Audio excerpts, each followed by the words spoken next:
Baik. Itu disebut dengan jalsa istirahah. Jalsa istirahah. Duduk istirahat. Dari rakaat ganjil ke rakaat genap.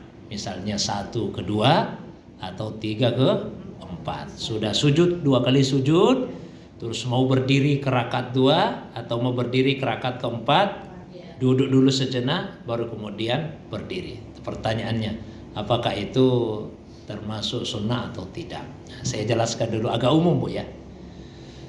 Apa yang Nabi lakukan di dalam salat itu ada yang ulama sepakati sebagai amalan salat. Nabi sepakati itu. Ulama sepakati sebagai amalan salat. Ada yang pernah Nabi alami di dalam salat, ulama sepakati bukan amalan salat. Ada juga yang Nabi kerjakan di dalam salat, ulama beda pendapat. Ada yang mengatakan itu amalan salat, ada yang mengatakan bukan amalan salat. Saya berikan masing-masing contohnya. Yang pertama dulu, Bu, yang disepakati. Tadi saya sebut di pengajian kita hadis yang diriwayatkan dari Abdullah bin Umar. Beliau bercerita, saya melihat Rasulullah sallallahu alaihi wasallam mengangkat kedua tangannya. Mengangkat kedua tangannya sambil bertakbir. Beliau mengangkat kedua tangan sejajar dengan kedua bahunya. Ini Nabi lakukan di dalam salat, dan semua ulama sepakat bahwa mengangkat kedua tangan ketika memulai salat itu termasuk sunnah amalan salat. Itu termasuk amalan salat. Itu disepakati ulama, Ibu, ya. Tapi ada yang terjadi, ini ulama sepakat, oh bukan amalan salat itu. Contoh, ada sahabat yang cerita, saya pernah salat di belakangnya Nabi. Setelah Rasulullah SAW membaca surah, beliau hendak ruku. Nah, Nabi batuk, kemudian ruku. Batuk, Bu. Batuk, baru ruku. Batuk, Bu, ya. Pertanyaannya, Bu, apakah batuk sebelum ruku itu amalan salat? Amalan salat atau bukan, Bu? Bukan. Meskipun ada keterangan hadisnya misalnya, kan? Kebetulan saja kan? Nah, batuk baru ruku. Sama Ibu tadi, saya pernah ikut pengajian, terus Ustadz itu setelah memuji Allah dan bersalawat batuk. Tapi bukan berarti disunahkan batuk dulu kalau sudah memuji Allah. Kebetulan saja batuk.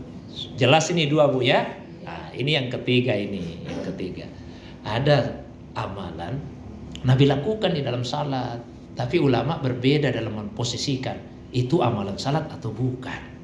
Salah satunya yang Ibu tanyakan, duduk dulu sejenak sebelum berdiri ke rakaat yang genap.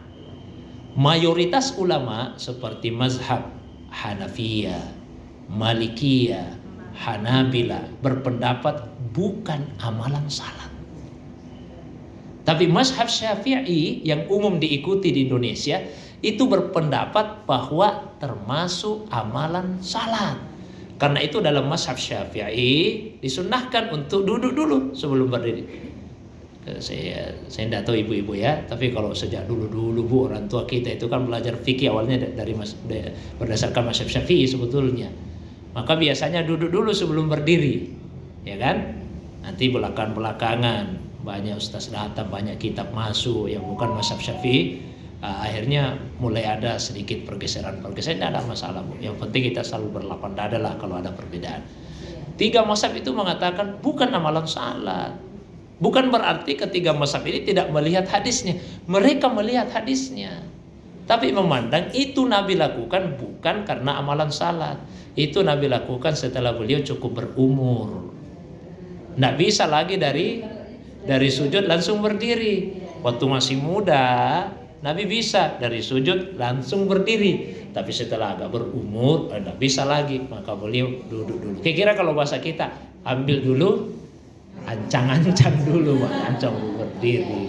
Tapi kalau mazhab Syafi'i tidak, memang karena sunnah, karena amalan salat. Banyak contoh-contoh lain, Bu. Ibu pernah melihat tidak orang salat, ya luruskan saja tangannya begini, tidak bersedekah. Ya, mazhab Malikiyah begitu, Bu. Mazhab Malikiyah, padahal jelas ada hadisnya. Nabi mengambil tangan kiri dengan tangan kanannya dan meletakkannya di atas dada. Imam Malik pelopor mazhab Malikiyah itu ulama hadis paling terkemuka di masanya. Apa beliau tidak tahu hadis ini? Tahu, Bu. Tapi kata Imam Malik, itu Nabi lakukan bukan terus menerus. Ada penyebabnya. Waktu itu cuaca dingin. Biasa kalau dingin kan begini kemudian kalau dingin. Itu kata Imam Malik, Bu. Jadi kita harus paham mengapa ulama kita kadang-kadang dalam masalah-masalah fikih itu berbeda meskipun hadisnya. Ya biasa ada orang mau lihat satu hadis. Salah ini Imam Malik. Nah jelas ini ada hadisnya. Oh, para ulama itu tahu juga hadis. Tapi mereka punya pemahaman yang boleh jadi berbeda dengan pemahaman yang lainnya.